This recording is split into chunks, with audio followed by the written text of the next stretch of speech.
Let's be brutally honest right now. That's a big question. I'm looking for someone who doesn't want to go to base camp, but they want to go to the very top. Whether it's here, India, New York. Civilization was born at happy hour. That's what wins. That's what stands out. That's what people are interested in. That's what I want to know. The Hospopreneurs Podcast with James Henderson.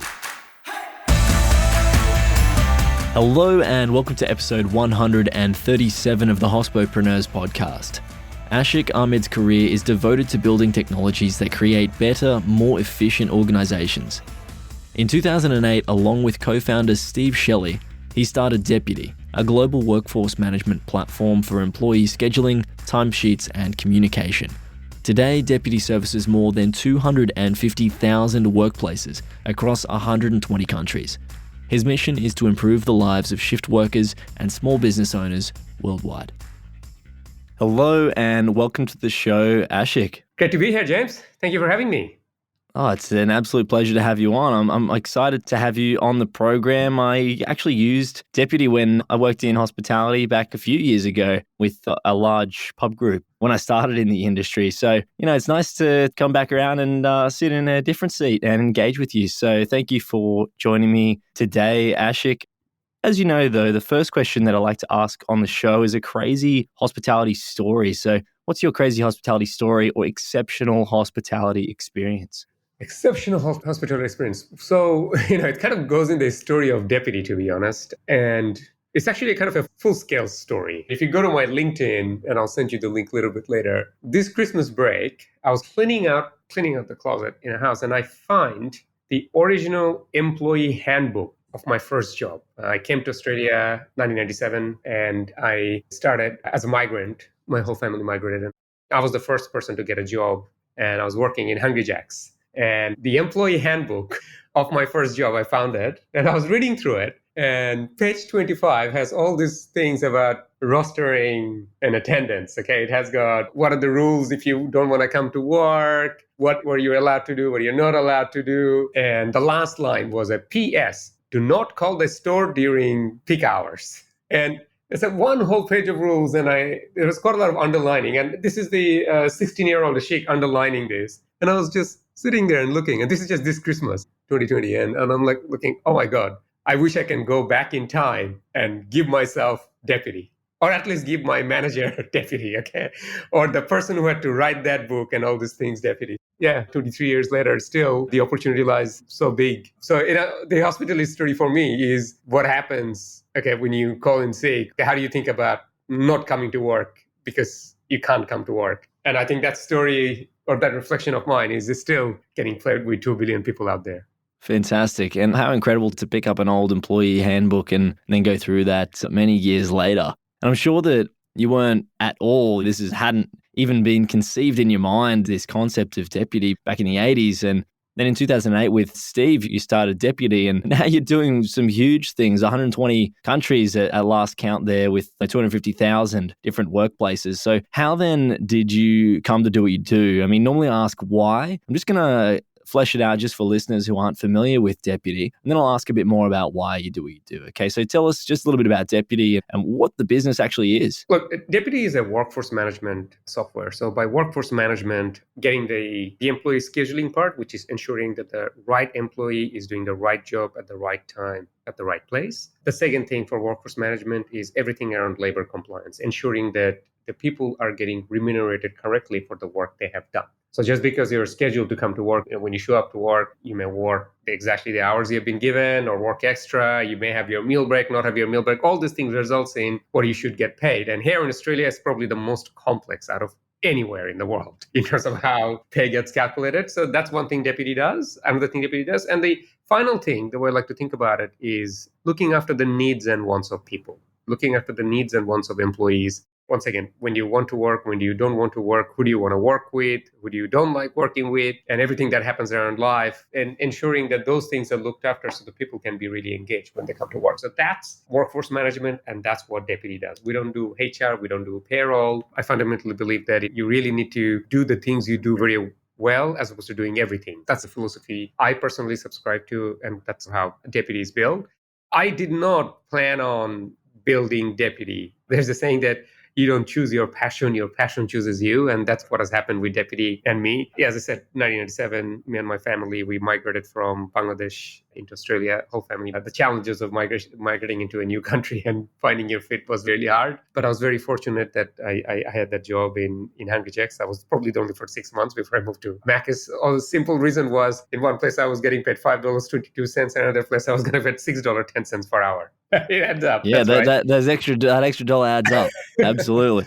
Before coming to Australia, I actually never even saw a computer ever in my life. Pretty much all the work I did in the early days, the money I saved up went to buying the first Pentium 2 32 gram computer I had. But no, I mean, going through high school here in Australia, then I started studying in the University of Melbourne in computer science. After I graduated, I didn't necessarily want to go through the graduate program of working in any of the big four or other areas. I was doing quite a lot of consultancy, and as chance had it, I got introduced to my now co-founder, Steve Shelley, through a common friend, where Steve was really struggling in managing his employees. I came in as a consultant.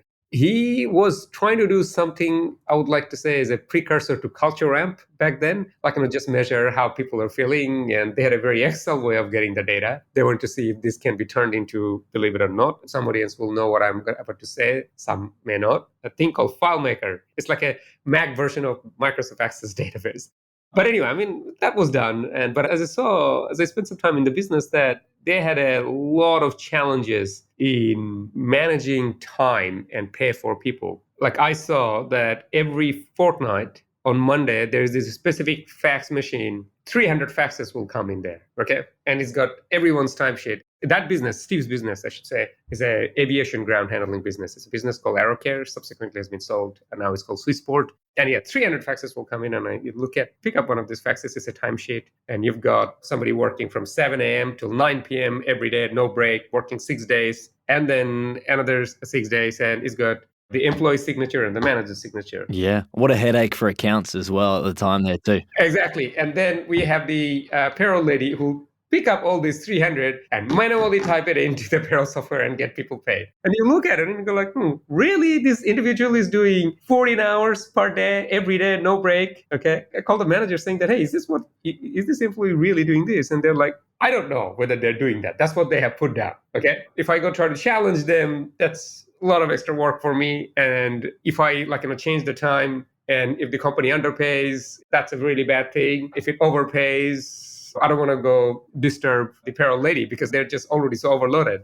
And I'm like, why haven't this business looked into having any system for automating the scheduling or rostering as well as time tracking? And this is 2004, 2005 I'm talking about. And the word cloud wasn't necessarily getting used back then. And there wasn't necessarily that much system. So I actually developed in my own accord for the business a rostering system and a time tracking system online. And was that all processed in the cloud there as well? Or yeah, I mean, this is well before the cloud. We had our own server or in a data center that was doing this. But the net result of it was the amount of savings and efficiency we brought into the business. While it took about 10 years to build that business from 2 to 200 people for my co-founder back then, in next 3 years, we scaled the business 7x. We went from 200 to 1,400 people. Something that I took quite a lot of pride on is that when the day I walked into the business, there was about 10 people in back office function. The day I walked out 3-4 years later, there was still about 10 people. Those are not revenue generating roles, but because of the efficiency we brought in the business was just able to scale. It brought a lot of value into the business. It freed up my co-founder and his management team. And yeah, the business 7x in there. And quite a lot of Steve's friends were asking is that, hey, how come you're able to build so much wealth and we're still struggling with that one restaurant or that one shop? And they didn't necessarily have any system like we used to call it AeroNet because the business was AeroCare and the word internet.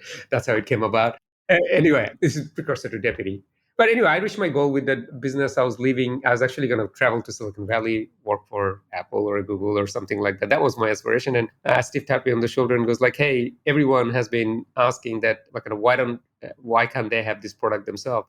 What do you think about making this into a real thing and a business of its own? And I'm like, I was able to make a difference in one business owner's life. What if I'm able to make that difference in every business owner's life? When you remove the mundane from people's life, it frees them up to do so much more. People start business because they have a passion, but they're not necessarily good at business management or people management. Okay. And the product over here really solves it very well. And yeah, if I was able to make a difference in one business owner's life, what if I could make that difference in every business owner's life in the world? And you have since. Yes, and then that's how we started. And we called the product Deputy because we saw it as second in charge to the business owner. Another name for second in charge is Deputy. The domain deputy.com was available, although somebody wanted 160,000 euros for it. But for GFC, they gave it to us for 30,000. For many years, that was probably the biggest marketing expense this company had. But yeah. Fantastic. Loving your stories, Ashik. So thank you very much for sharing them. I'd like to flesh out a little bit more sort of then how you've grown, because you mentioned there that Steve had, did you say aviation business? And then you mentioned that Deputy, as its first iteration, was in hospitality, but you helped Steve's business as well. So were they two different businesses Steve had? Aviation is very limited. There's only 4 or 5 airlines back then here in Australia, but hospitality had equally, if not bigger, challenge. Aviation as a business is really hard because it's 24 hours, it's highly unionized, and it's very complex. I mean, joke we had, it's 99% board of 1% share fare. So if you go through an EBA and you get an EBA or rostering for an airline or a ground handling business, restaurant, retail, healthcare, quite a walk in the park. So you started mainly in hospitality then, but testing it in this aviation business. From there, you've stayed in hospitality. You've got a really strong brand in hospitality. But you're in retail as well, aren't you?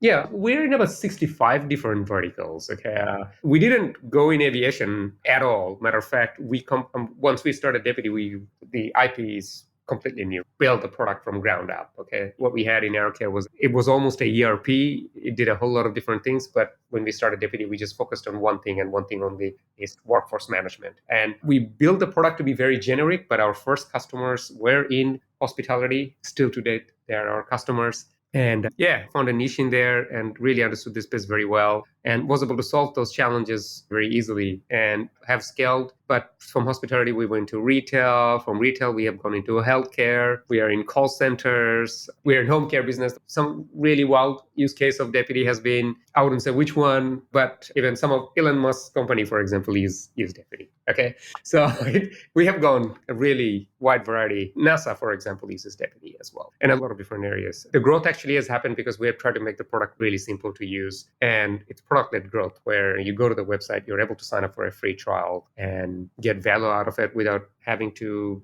put down a credit card. And people have found that's how we ended up in 120 different countries.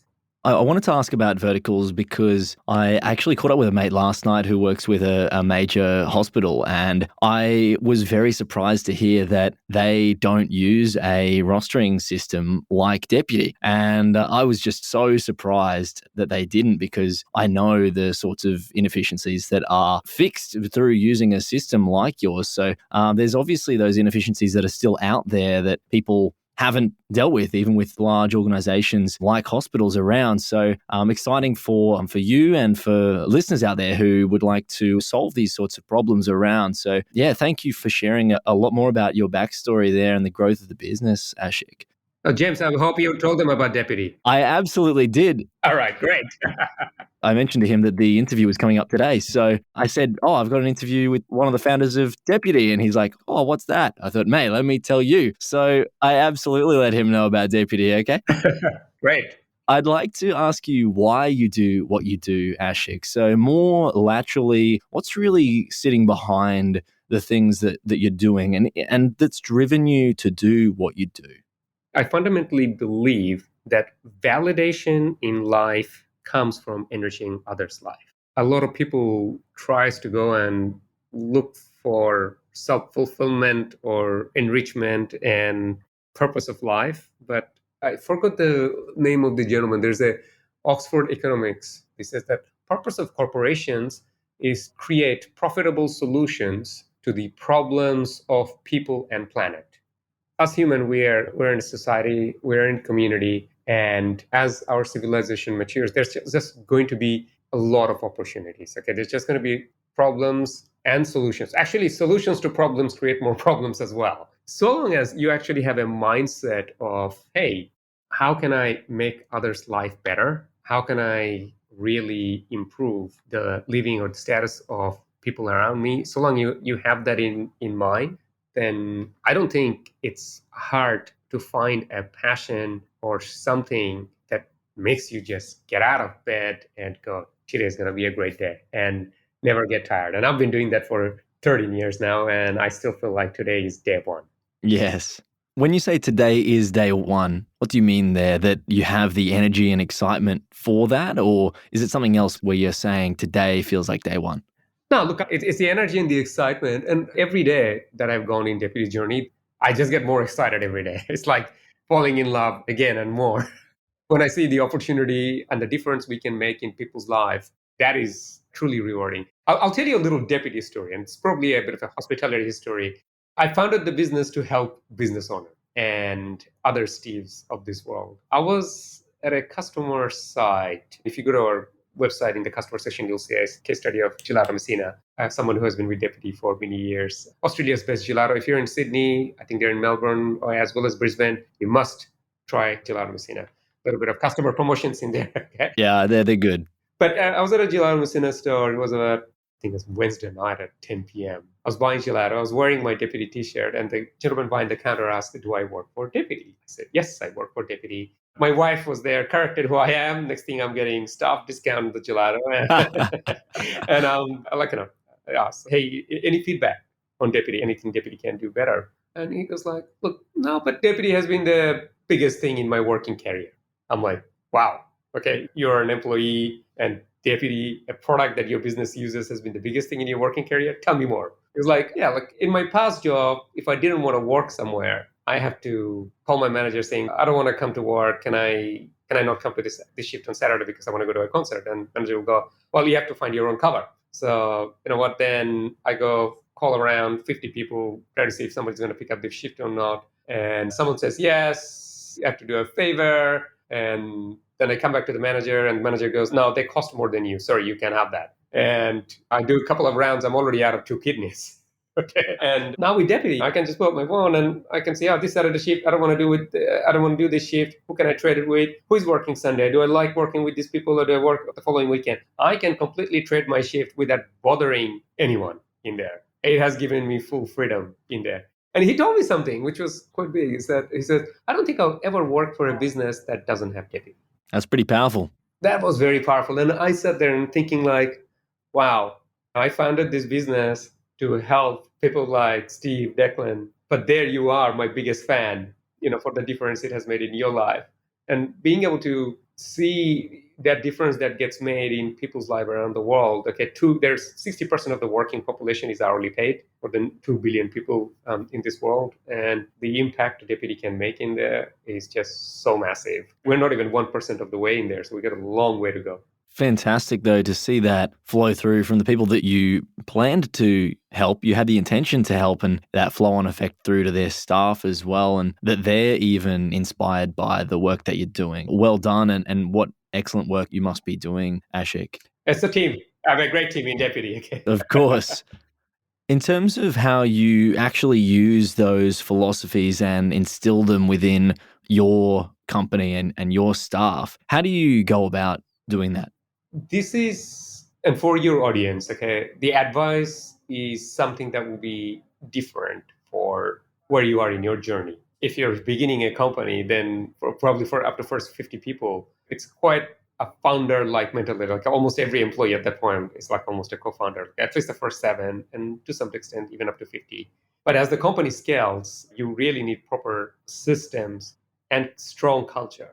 Culture is a buzzword that gets thrown around quite a lot. But culture is actually driven by values. And I would say that in order to instill that kind of maniacal focus on our customer, Deputy is a value-led organization. We have our mission, which is to simplify shift work. Our vision is thriving workplaces in every community. Like Gelato Messinas, this is a thriving workplace. You go in there, you can feel it. And creating thriving workplaces in every community is the vision of Deputy. If you have Deputy, that's what will happen. And we get to do that because of the pillars we have, which is our value. And the values of Deputy is that of listening to learn from each other, listening to learn from our customer. Second value of Deputy is clock in for the customer. Yes, we do clock in, clock out as a software, but we have to clock in for the customer. And everybody in the company must do that. The third one is stronger together. It's not about just us. It's about us, our teams, our partners, our customers, the community we're part of, and we are all getting stronger together. The fourth one is lead with integrity. We handle quite a lot of sensitive data, especially when it comes to people's pay. People are trusting us with that and ensuring that people are getting paid correctly with it. So leading with integrity. And finally, the final value is own your shift. Okay. Everybody's got to own their shift. That the ownership that comes in to ensure that we're getting the job done and delivering for our customers at the end of the day. So these values, we really try to instill in everybody we have in the company. We're a very value-led organization, and that's what's driving the people. I would like to say that leadership is what happens when you're not in the room, as opposed to when you're in the room. So it's what the values that drives that kind of culture and focus in there. We actually did a brand refresh earlier this year, and I wrote a blog on that one. Happy to send you a link, James. Yes, please. Excellent. Sounds like that's really provided a strong foundation for your business to grow. What was it that told you that having these values really provided that support and structure for that growth? Or is it something that you just found was helping you to grow? Because, I mean, there are all sorts of other ways to do these things or structures in terms of what's happening behind the scenes. But this is quite a well-known one. And as you mentioned there, having a values-based organization. Is this something that you stumbled upon, or did you read about these things? Was it something you said you're even looking at going to Silicon Valley a long time ago there? What was it that then led you to have these sorts of things, and what were you absorbing? First of all, these mission, vision, values, believe it or not, we just did it last year. Okay. When pandemic happened, it was a tough time for Deputy, given the hospitality focus we had. And we looked at ourselves and like, hey, how can we really be a great company? One thing the pandemic did, it's really highlighted the strength and weakness of a country, a company, or its leader. We had a lot of good things going for us, but there's some things that were missing. And one of the things is that we didn't necessarily have very strong values. We had what I'd like to call is shocking rules as opposed to values in there. So this is a new thing for Deputy. We did a lot of work on it last year. I only had one KPI last year, which is to deliver this for the company. And I worked with about our employee committee, which was about 30 people. It was a massive collaboration project around the world. 30 Deputy employees around the world was contributed to come up with this mission, vision, and values.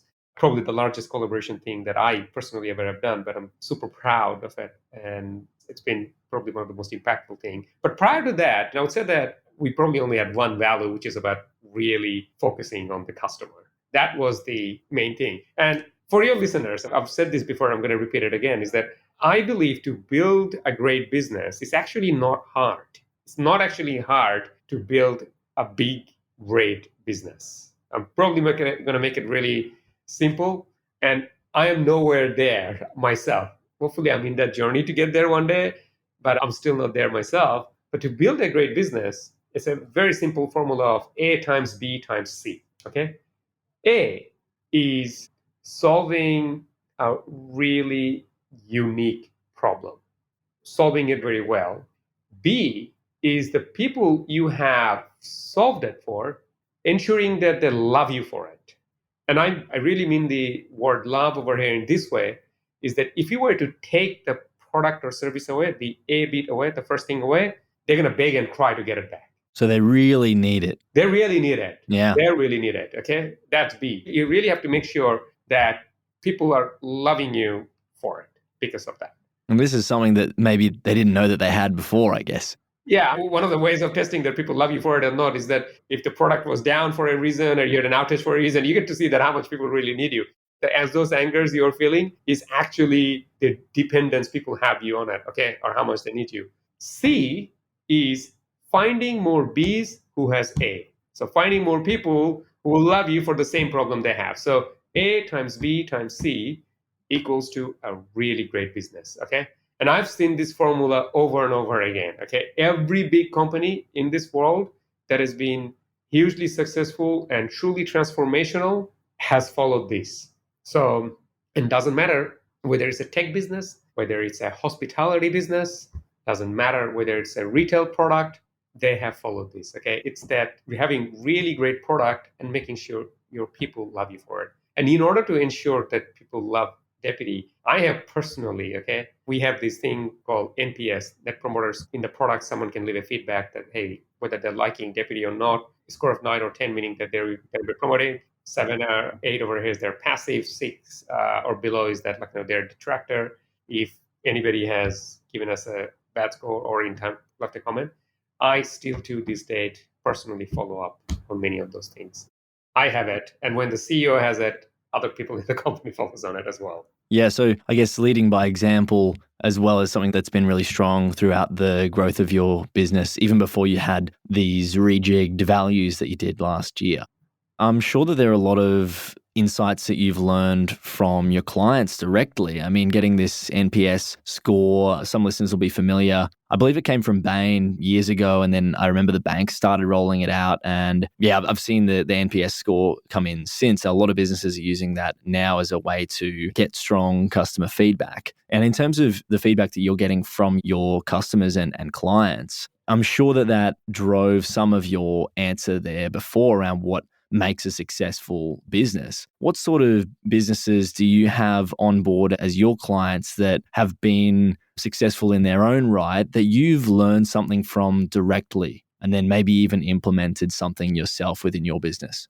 I am very fortunate to work with 260,000 workplaces around the world that use Deputy. Some I am very close to. And there's a lot of principle that I have learned from these great entrepreneurs. The best one is probably Amazon uses Deputy as well in some parts of their business. And I think Jeff Bezos actually has quite a lot of great leadership principles that anybody, it doesn't matter whether you are an on-prem business like a retail or a hospitality business or tech business like Deputy that you can follow. I had the good fortune once to actually see Jeff Bezos live at a fire chat, and he was getting interviewed by Warner Vogel, who is the CTO of Amazon. And Jeff was telling a story about how he would work in call centers. Every executive in Amazon has to work as a call center employee once a quarter or something like that, like you'd go down. And he gets to learn exactly what's happening. I wouldn't say that surveys like NPS survey will tell you everything. I would say that from time to time, you have to be the front worker yourself as CEO or as an executive in a business, as well as being a customer of your own business. This is where you really get to see, hey, what are the opportunities and how you can be really great at what you do. I fundamentally believe this is coming more from retail. We have some really great retail customers of Deputy that I've seen this, and it also applies in hospitality. In today's world, a transaction is meaningless, but a relationship which leads to repeat transaction is what matters. That's where you actually build your customer community. That's where you get recurring revenue for selling the same thing over and over again. Okay. How do you do that? 3 things have to go right for you to have that repeat customer. First of all, the product you're selling has to be great. And by great, without flaws. Okay. Greatness can have a lot of degree, but do you have flaw in it? Okay. If I'm in a hospital when I'm getting a burger, is the presentation good? It's not sloppy. Okay. It's not messed up. It's not falling apart. And those are the things. And what I mean by the product has to be great. The second thing is the environment has to be great. Okay. Where I'm purchasing this from, where I'm enjoying this product has to be great as well. I'm not uncomfortable to be there. The third thing is the people I am dealing with, those experiences have to be great as well. So great product, great environment, great staff interaction. That's what leads into somebody having a very positive experience in a retail or hospitality venue for which they will come back again, for which they will refer their friends to come to that place or take their family or friends into that place. When you have these 3 things right, that's when you have a thriving workplace. I was telling you the Deputy's vision is thriving workplace in every community. That's how we create thriving workplace. We can't help with the first 2, the product or the environment, but we definitely help with the third part, ensuring that the people are there at the job, they're engaged, for which they can drive that customer engagement as well. So, Ashik, you said that one way to learn more is to become a customer of your business. Have you moved into the retail space then? Are you in venues as well as a separate business to experience your business from the other side? Not as a retail venue. At one point, my co-founder actually had a coffee shop. Okay, he opened up a coffee shop as well inside of Deputy and used Deputy. And we learned so much from that, to be honest. So much from that. We use Deputy at Deputy itself. even though we're not hourly paid employees, but at least for tracking our leave and several other things we use Deputy for internally. I personally, my wife uses Deputy for some of the other work we do. So yeah, I definitely use my own product, drink our own champagne, scratch our own itch, however you want to say it. I would always say the moment you give up on that is the moment you're going to get into this spiral of downward of things going bad in your product and your business. Ashik, what are you learning about or exploring at the moment? This is a question I ask all guests.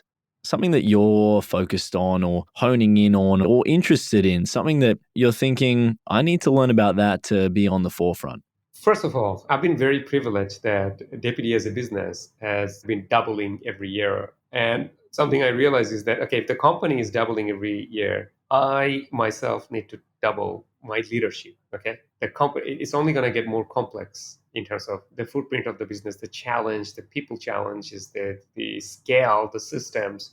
Peter Drucker has this saying, the bottleneck of the bottle is usually at the top. If the company is not being able to fulfill, so that's actually because of me. As CEO, I'm accountable for the reputation of the organization, and reputation is actions of the people and quality of the product. So I continuously am on a learning journey.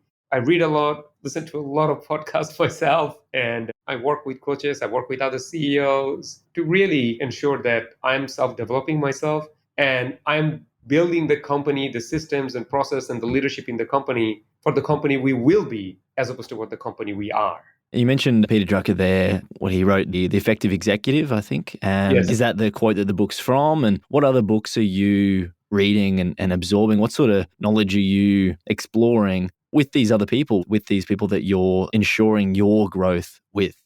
First of all, I think if one tries to read a business book to build a business, I think that's probably a great recipe for disaster. I'm glad you said that too. But the thing is, you kind of need to understand the principles and you need to internalize it and make it yours. There's no formula over here. There's no formula that you can follow to get things, copy something and get it done and think that it's going to work out. Usually monkey see, monkey do is one of those recipes for disaster. But you can definitely draw a lot of inspiration. I mean, end of the day, you and your company, you as CEO and your company is like a relationship. As much as a relationship is, say, I have with my wife or somebody has with their partner. And everyone is different, every company is different. And really understanding what are the needs over here, what are the desires, what are the goals and ambitions. And there are some certain crafts you should learn, and you may not have it, you may already have it, and practice them accordingly to really get better in your leadership, in your relationship. But at the end of the day, it all comes down to being a great human being and having a learn it all mindset as opposed to a know it all mindset. I think there's an expectation that leaders have to just know it all. That's completely untrue. I think leaders need to really learn. What you will be in life, your success in life is determined not by how smart you are. It's rather how fast you can learn and apply that learning in your life. That's one thing. And one other thing I fundamentally believe is that so long as you believe in your vision and you have good manners, you should be successful. Okay. People think that everybody has to be Mark Cuban or Gary Vee, where you just treat other people like shit. Okay, that's not necessarily the relationship you build, because you can't do everything yourself. So you need to have great people around you. Yeah, you need to have good manners in how you sell your vision. So yeah, don't try to follow business books, but you can definitely draw inspiration from others. Like I tell you, one of the best books that I read, and I drew a lot of inspiration from this book, and everybody writes their stories. But the one book that probably I found really impactful on me was Shoe Dog. It's a Phil Knight story of building Nike. And there's a quote in that book that I quite often reflect upon. And he got this because before he started Nike, he was going to Japan and he was going to climb up Mount Fuji. And in the guidebook, there was a line saying that there are many ways to come down from Mount Fuji, but there's only one way to go up. Yeah. That is true for business as well.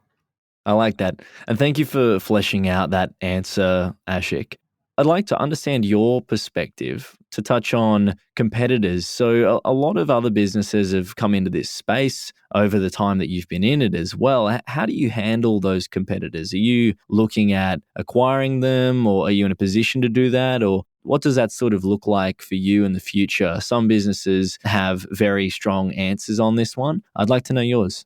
I'm a massive F1 fan. Formula One fan. I think I've watched every race for last 15 years. Wow. And yeah, for many people, it's just going around a track. But now for me, Formula One is probably the closest thing to a business in terms of software business, where you have to really be on the edge of perfection and constantly keep getting better. So I actually find competition really inspiring. And if you have watched the movie Rush, there's a great line Niki Lauda, the character of Niki Lauda, had to James Hunt, which is played by Chris Hemsworth, is that a wise man learns more from his enemy than a fool from his friend. For me, competition is really inspiring. There's nobody is a clear winner in this space. Like, and if I tell you social media, you'll say Facebook is the winner. Maybe someone like Snap or Instagram or somebody will come second. But no one's actually a clear winner in our space. I wouldn't say that Deputy is a winner. Maybe here in Australia, 1 in 10 people use Deputy to many degrees, but we have so much room for growth in other areas. So I find competition really inspiring.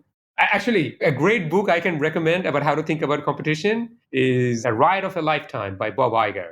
Okay, he was the CEO of Disney, and he went on a massive acquisition spree of acquiring Pixar, acquiring Marvel, acquiring Fox, and those stories are really inspiring as well. At one point, he was thinking of acquiring Twitter, but didn't acquire, for example.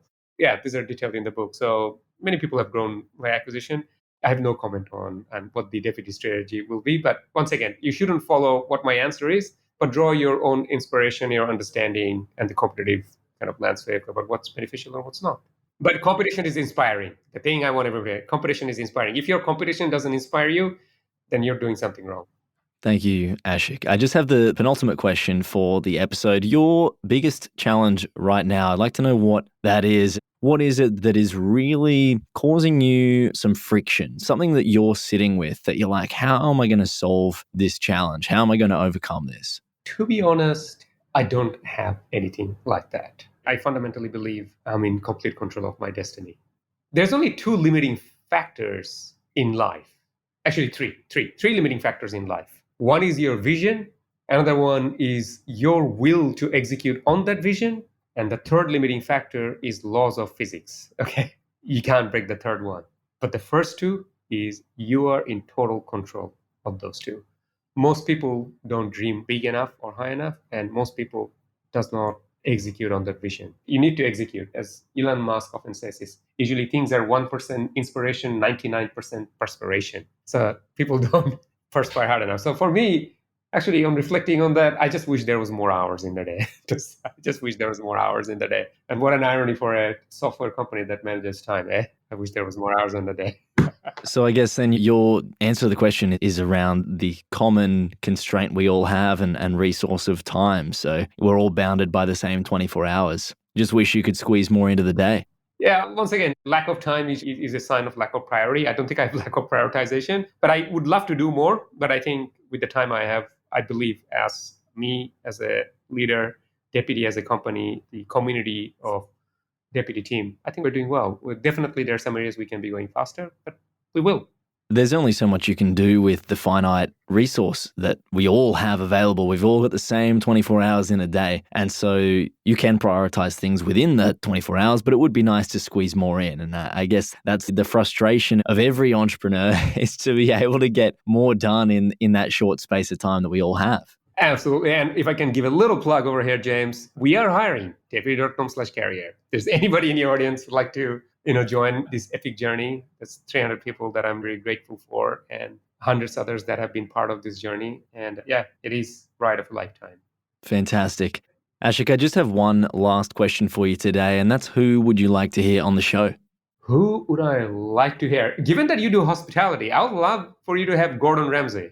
I would love Gordon Ramsay too. That'd be fantastic. Yeah, thank you. And for obvious reason, I'd love to have Gordon Ramsay on the show. I've heard he's a lovely fellow, so yeah, I'm really interested. But yeah, thank you for putting his name forward. Is there anything that you would want me to ask Gordon Ramsay? Okay, I'm just going to think what I would ask and where he wouldn't use explicit language. But I don't know whether you're going to peep out quite a lot of different things. But he has gone into a lot of different places and tried to fix a lot of things up. And I think I forgot this restaurant show he used to have, but I would like to know when he had to fix himself up. I like that. Thank you very much, Ashik, for joining me on the program. It's been a pleasure having you on, hearing your insights and exciting journey that you've had to build Deputy and places that you're going from here and the philosophies that you possess. And will possess moving forward. So thank you again for joining me on the show, Ashik. Thank you for having me. It's a pleasure, James. This program is hosted by James Henderson, with technical production by Jake Olver. Voiceovers were by Angus Brennan and Shim Phelan. Thanks to our distribution team, and a special thanks to you for tuning in every week. This program was produced by H Media. We'll see you soon.